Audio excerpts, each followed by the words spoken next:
All right, hi everyone. Thanks for your patience. We will just be about to start. This is, as I've said, our teacher education event. So today's session will be led by Adam Hewitt, who is our head of quality. I'm sure he can introduce himself a lot better than I can. And he'll also be joined by David Eversley, who's also one of the senior team in our teacher education department. As we've said, if you do have any questions, feel free to pop them in the Q&A. Just to the right side of your screen, and we'll answer them as towards the end of the session. We do hope you enjoy it. I'll pass over to you now, Adam. Lovely, thank you very much, Isabel. Good evening, everybody, and welcome to our introduction to teacher education. So a little bit of a welcome from the team. First of all, my name's Adam Hewitt. I'm the Quality Manager for Higher Education, so I look after the quality of teaching, learning and assessment at UCEN Manchester, and I'm also the head of the Teacher Education Department. And I'm joined today by David Eversley, who's one of the course tutors for our teacher education courses at UCEN Manchester, and is also our admissions tutor. So David is responsible for all the admissions onto our courses.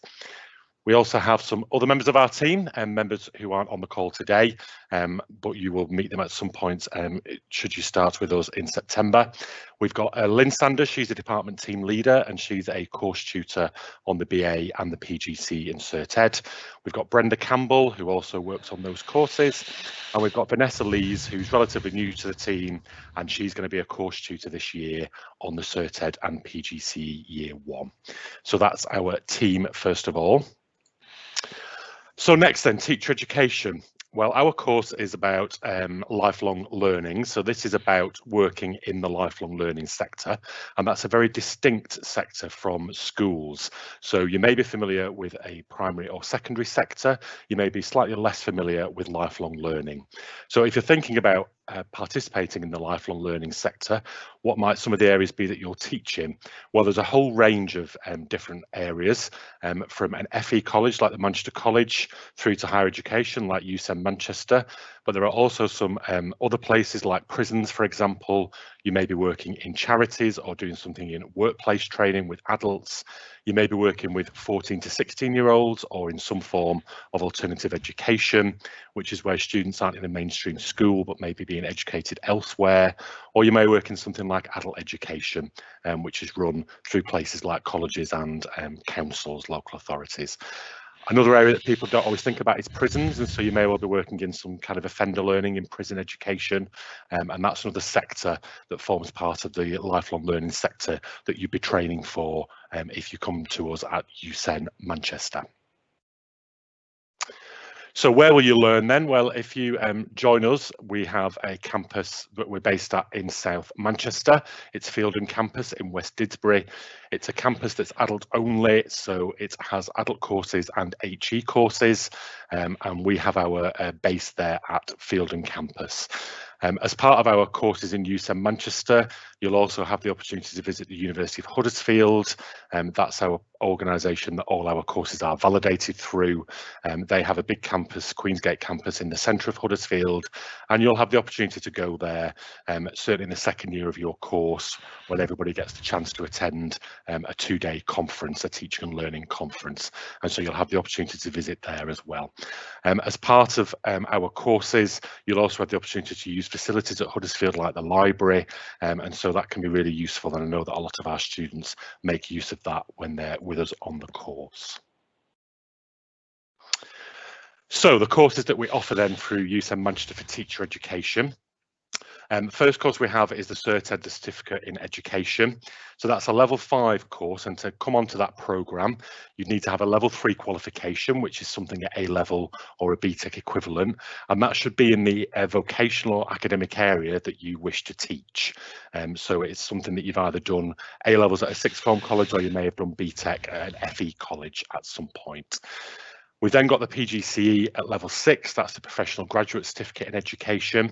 So to come onto that programme, you need to have a degree qualification or above, again in the vocational or academic area in which you wish to teach. The next qualification is the Postgraduate Certificate in Education. So that's at level 7, that's master's level. The entry requirements for that are, again, for you to have a degree. That would need to be at grade 2 or above, and again that would be in the vocational or academic specialist area in which you wish to teach. And it's the same for the postgraduate diploma in education. Again, that's at level 7, and for that you have to have a degree at 2 or above in the area that you wish to teach. If you're looking at joining us to do our BA Honours in Education and Professional Development, you would need to have a certificate in education or another level 5 teaching, training or education qualification. So for that particular programme, it's a top up and it's available to those who've already qualified against the Cert Ed as a teacher. So if you do come and complete your Cert Ed with us, there is then an opportunity to study for a further 2 years and top up to a full degree in education and professional development. Along with that, our entry requirements are that you need to have a level 2 qualification. So that's a GCSE grade A to C or numbers 9 to 4 or equivalent in English and maths, or be prepared to work towards that while you're on our programme. You'll also need to have 100 hours of paid or voluntary teaching hours. So that's across the 2 years of our programme. That's for Cert Ed PGCE and PGDIP-E. And you may also have to have relevant industry experience, depending which area you want to work in. So for example, in hair and beauty, you'd have to have 5 years of relevant vocational experience before you could apply for the programme. That does vary depending on what you wish to teach, and that's something that we can talk about if you apply and you come to interview with my colleague David. So a little bit about the course content and structure then. As I said previously, all our courses are validated and awarded by the University of Huddersfield. They run part-time over 2 years, and for the Cert Ed PGCE, that runs 1 day a week. So that's either a Tuesday, a Wednesday or a Thursday from 9:30 AM to 4:30 PM. And the choice of day on which you attend is up to you, so you can pick which one of those days is the most convenient, and that may be around your own working arrangements, around any teaching arrangements or personal arrangements that you have, which might well influence which day you want to come and join us. For the BA Honours in Education and Professional Development, they run through Saturday schools at Huddersfield. So if you join us on the degree programme, you do a series of Saturday schools over in Huddersfield. And then there are Tuesday evening tutorials which take place at Fielding in South Manchester. On top of that commitment, there's also an additional time commitment, as there is for any higher education course outside your usual contact hours. So that's for things like your reading, research, assignment writing, any preparation you might have been asked to do for a one-to-one tutorial, and then for you to complete your 50 hours of teaching per year.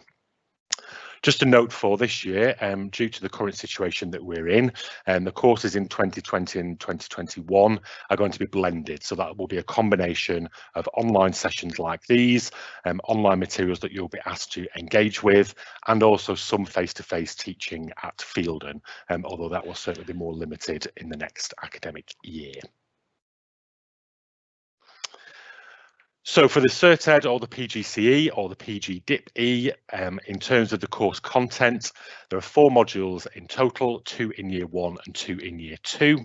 So in year 1, the first module, Research Informed Teaching, Learning and Assessment, really gives you those building blocks to get you ready for the classroom and to really get you prepared for teaching, learning and assessment and working with students where you're doing your particular teaching. So you'll be asked to do things like reflect on your practice and prepare a short micro teach that you can then deliver to your colleagues in the class. And the second module in year 1 is becoming a subject specialist teacher.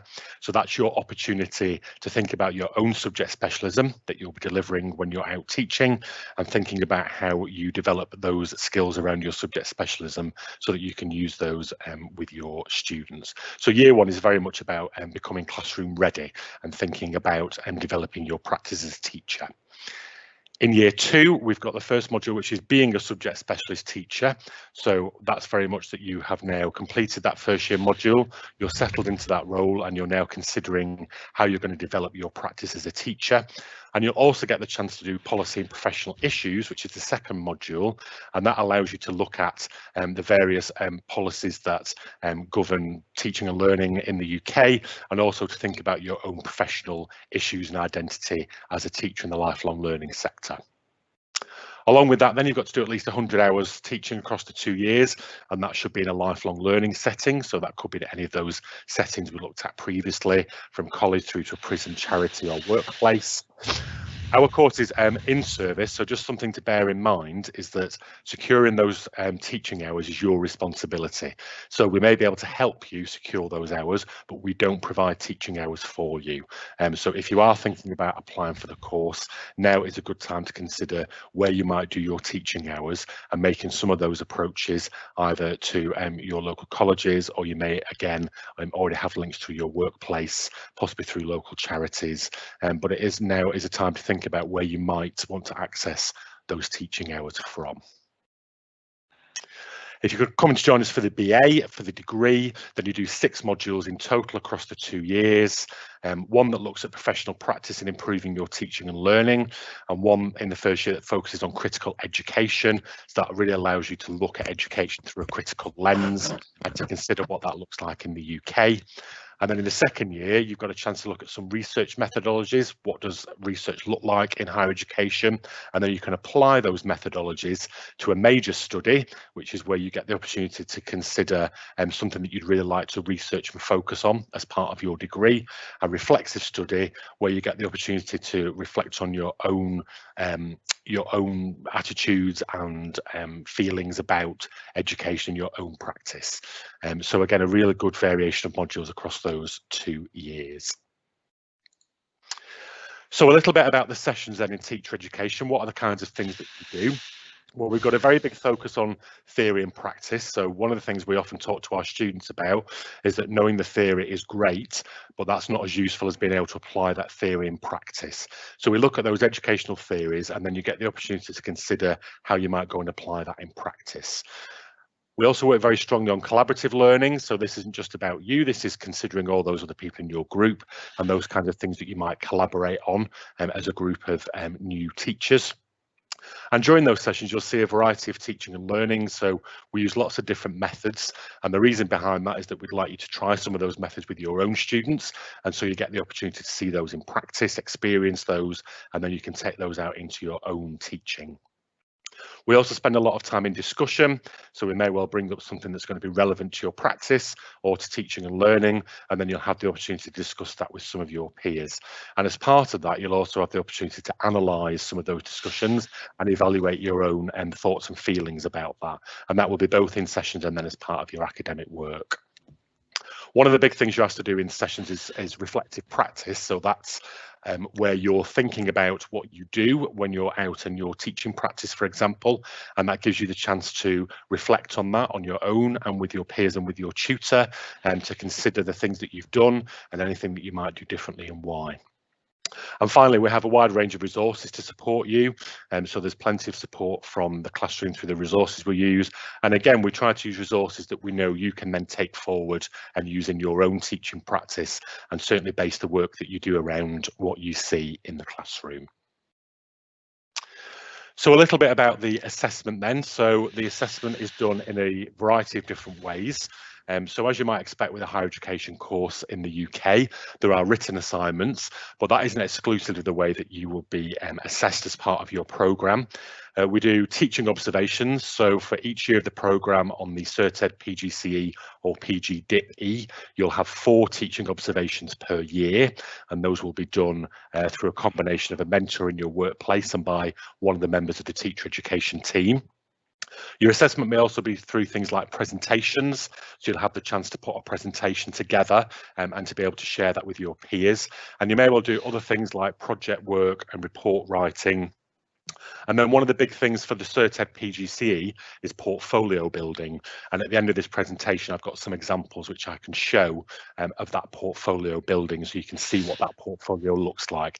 And that's something that you build up across the year, across the 2 years, sorry, the programme. And so at the end of that, you'll have a finalised portfolio, which contains all the evidence you've collected across the 2 years that you've been with us.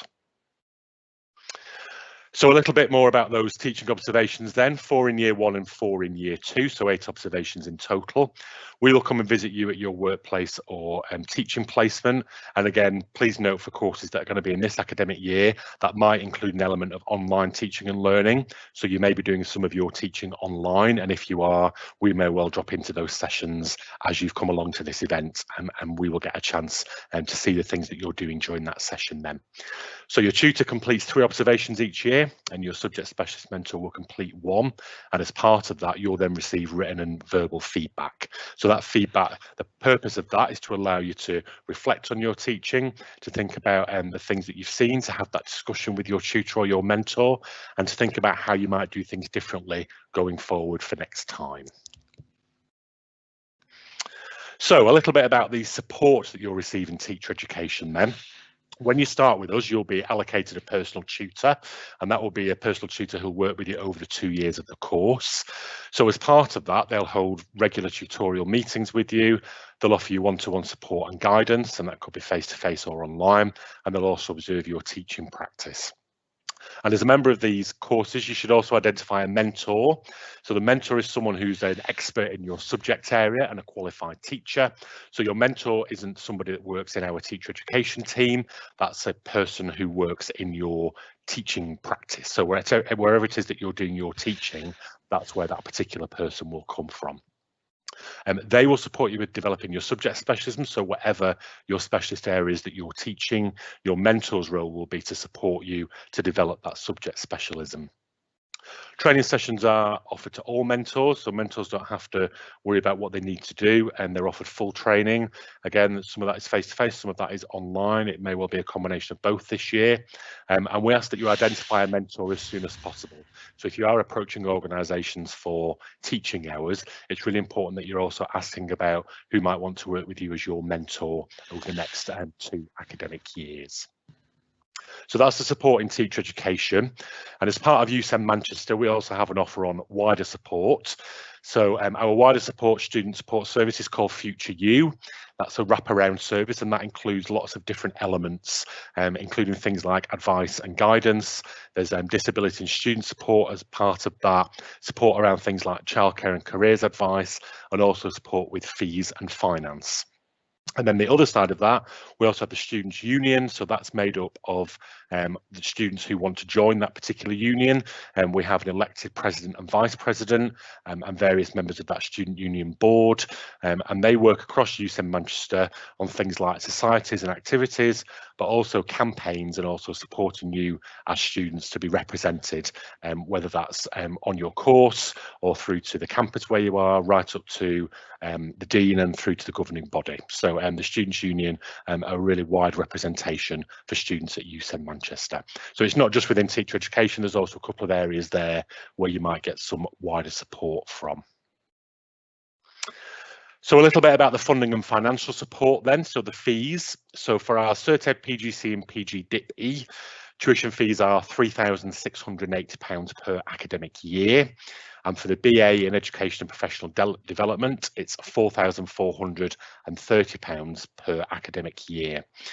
So financial support is available, but that will very much differ depending on your circumstances, and that may well be a mix of loans, grants, bursaries from student finance or your employer, or some of our students self-fund their place where they don't take out, for example, a tuition fee loan and they pay their own fees.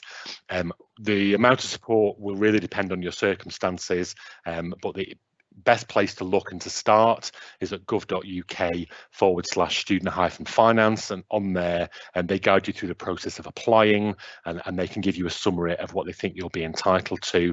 And you can also look on the UCEN Manchester website in the fees and finance section, where it gives you details if you need any support from our Future You team with any of that funding that you might want to consider applying for before you start in September. If you are considering applying and starting, it's always best to get that funding application as soon as possible, and so we would encourage you to have a look on the gov.uk website under student finance if you're considering applying to join us in September. So a little bit about our expectations then. Well, for the team that work in teacher education, we're running a professional course, so we have those professional standards. That's very important to us because you will be going out and teaching, and your teaching qualification will have the UCEN Manchester name on. And so for us, it's really important that you're demonstrating and carrying through those professional standards that we demonstrate as part of the tutors on your course. We'd ask that you're punctual for classes and that you have a high achievement rate and that you're always conducting yourself professionally, both during your time at UCEN Manchester and if you're at the University of Huddersfield, as well as during your teaching hours in your placement. We'd ask that you meet your deadlines for handing in assessed work and any other administrative tasks that you're asked to do, and we'd ask that you respect all staff and your other colleagues on the programme. Expectations, of course, run two ways, and so what can you expect from us? Well, you've got a dedicated staff team with experienced teacher trainers. For our team, we don't teach anything else other than teacher education, so our focus is purely on our teacher education students. You can expect high quality and timely feedback on your assignment work and any observed teaching sessions, and so we'll make sure that the feedback you receive really supports you to develop your practice as a teacher. You'll get plenty of tutorial support and advice and guidance from staff and from mentors who you work with. And we also offer a really motivating and friendly environment in which to study. And that's one of the things that I'm most proud of at UCEN Manchester, is that our students really enjoy the friendly atmosphere that we have when we're on campus. And we really hope that you'll get the opportunity to join us in our campus in September. So that's just a little bit about the course and some of the details around the course. I'll just show you now some examples of some student work, and then at that point we'll get to the opportunity if anybody has anything they want to ask, any queries or questions. So a little bit on student work, just on your screen here. This is just a shot from one of the online portfolios that our students complete. And so this is just the front screen where students are asked to give a short pen portrait of themselves. So that's where they get to introduce themselves through the portfolio, a little bit about their qualifications and background and why they want to be a teacher. So this is a sample from a year one student portfolio. So again, for this particular student, all your work is stored through your portfolio. So this is a student's work from module 1, assignment 1. And here the student has uploaded various different sections of work. So there's 6 pieces of work there in total. And it's that upload that is then marked through your online portfolio. And that then becomes a place where all your work is stored. And so that portfolio is a really vital piece of your academic work across those 2 years, and it's really important that you're adding to that and keeping that up to date regularly. The next is just an example of a piece of work that a student has done. So again, this isn't all academic work. This was a resource that a trainee teacher had put together.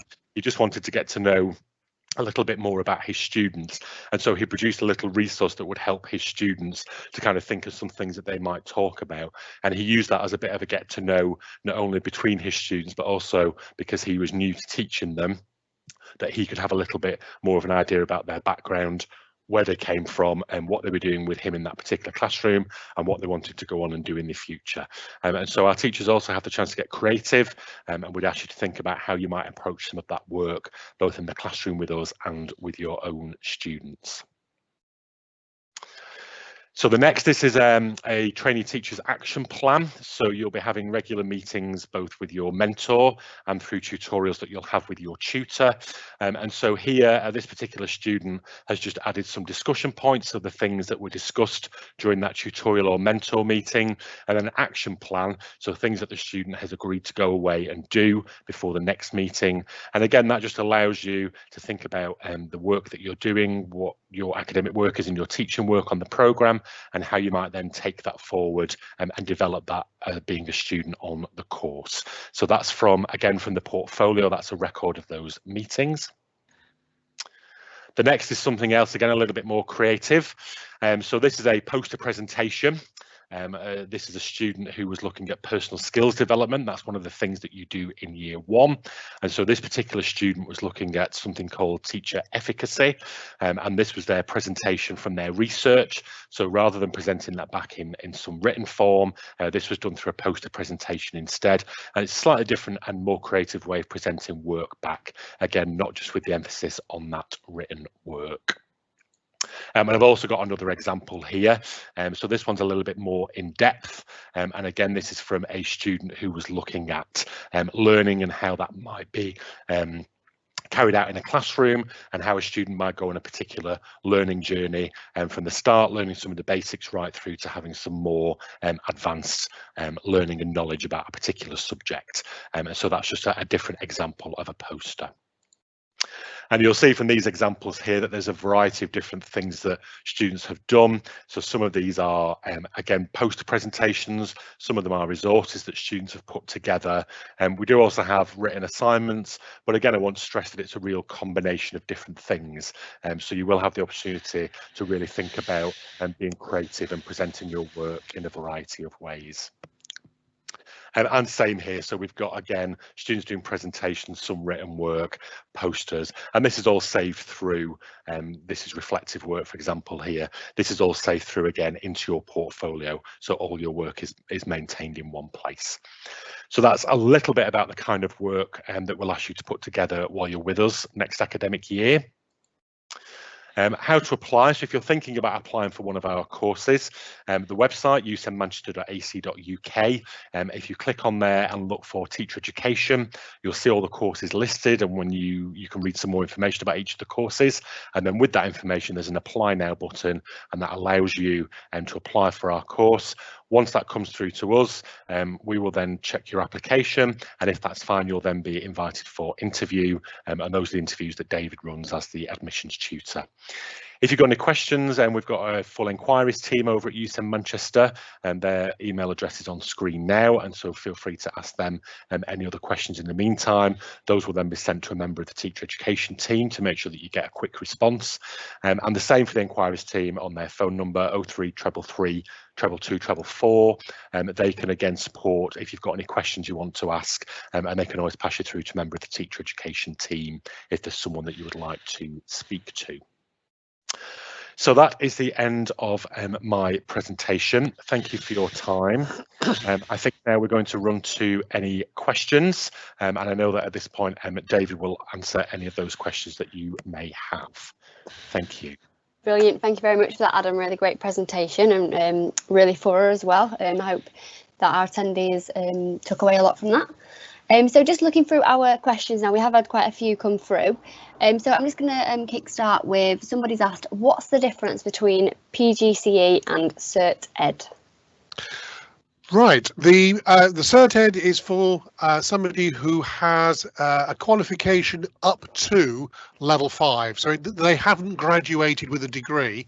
So for the Cert Ed, it's up to level 5. PGCE are people who have already graduated with a degree. Great, thank you. And I know that Adam already covered this in the presentation, but somebody has asked, will teaching be started online in September?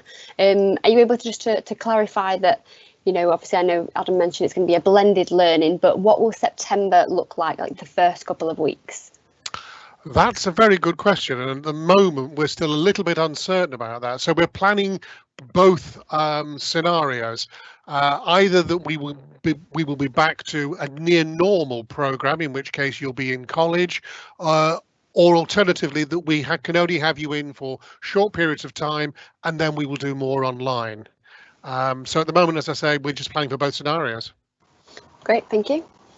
Another question is, how would you recommend approaching my workplace about taking time out to qualify? I would suggest that you put forward a plan that is developing your skills, and try and show how those developed skills will benefit the organisation. Great, thank you. That's a really good point. Somebody else has asked, how many hours is the course, and how much time should I spend studying outside of this? Right. Well, there would be an expectation that you would be working for the full day once a week. So that's 9:30 in the morning to 4:30 in the afternoon. Although, of course, if we go to a more blended approach, that may be staggered over a wider time scale. So that maybe some of the stuff might be done in the evenings, depending on how we can organise things. You would then have to do the 50 hours teaching during the course of the year, so that's approximately 2 hours per week, and then you're looking at probably another 6 to 8 hours of work per week in order to cover all the work that you need to do, the reading, the thinking, the writing, for the assignments. Great, thank you, David. Another question, what kind of assessments are done? Is it more theory or observations? It's a mixture of both.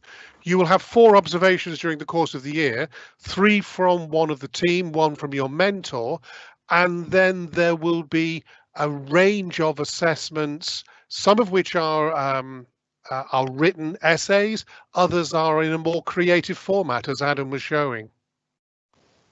Great, thank you. Somebody else has asked, how many students in each group or class? Well, that's like asking how long's a piece of string. Yeah. In recent years, numbers tend to have settled between 10 and 15, something like that in a group. Great, thank you. And last question now, unless some more do come through as we speak. But how do you choose a good mentor? Do you have any tips for the people out there? Well, I would approach it from two perspectives. Usually, it's the person whose class you are taking in order to do your teaching practice, and they will probably be in the best position to be able to be your mentor. Alternatively, if you know somebody who is a qualified teacher in your subject area and you trust them, you have a relationship with them, then they could be your mentor also. But remember that we need the mentor to be able to do an observation. So they would need to be able to have time to go into wherever you're doing your teaching practice if they're not already there. Great, thank you. And we have had a couple more questions come through, which is great. Somebody's asked, if you get a PGCE in one topic, can you change to teach on another? Right, we don't do subject-specific PGCE, unlike the courses that you would get at places like MMU or Owens.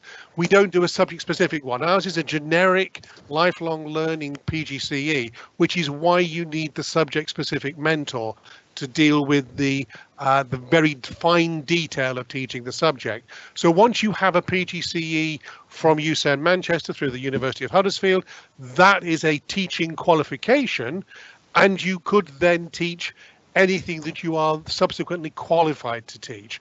Remember, of course, that you must have at least a level 3 in the subject area that you want to teach. Great, thank you. Is the Saturday school at Huddersfield every week? No, you're talking now about the BA course. There may not be any Saturday schools at Huddersfield next year. They are in the process of also planning because of the current situation. At the last time I had any information from them, they were moving all their Saturday schools online for the foreseeable future, certainly up until January. And there would be, I think it's something like 2 or 3 per term. So you get 2 Saturday schools for each of the modules over the course of the year. Okay, thank you. And do we get taught to do behaviour management as part of the course? Right, I don't like the term behaviour management, but I'll go along with it for the time being. And yes, we will cover elements of how you manage the behaviour within your classroom, yes. Thank you. Will there be tech support if I'm having to learn online? Yes, there will. And some of that will come through us in the early stages, and then there is a technical support via UCEN. Great, thank you. It looks like that is all our questions. Is there anything else that either yourself or Adam would like to add to finish off the session?